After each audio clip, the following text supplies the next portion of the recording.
తను స్పృహ కోల్పోయాడని అబద్ధం చెప్పామండి. తను స్పాట్లోనే చనిపోయాడు. ఇక్కడ జరిగింది మేము ఎవరితోనూ చెప్పం. మీరు కూడా ఎవరితోనూ షేర్ చేయకండి. వీడిని కార్ని మేము చూసుకుంటాం. మీ ఇల్లు ఎక్కడో చెప్పండి, మేము డ్రాప్ చేసేస్తాం. ఏమండి, ఏం మాట్లాడుతున్నారు? జీ, మనమే కదా యాక్సిడెంట్ చేస్తాం, మనమే దాన్ని హ్యాండిల్ చేయాలి. మరీ ఎక్కువ ఆలోచించకండి. ఇది మేము మీకోసమే చేస్తాం.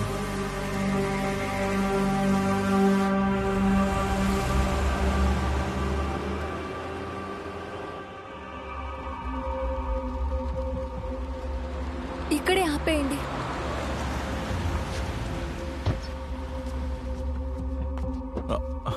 హలో, ఒక నిమిషం. ఆఫీస్కి వెళ్ళొచ్చేటప్పుడు షాపింగ్కి వెళ్ళారు. తిరిగి వచ్చి చూస్తే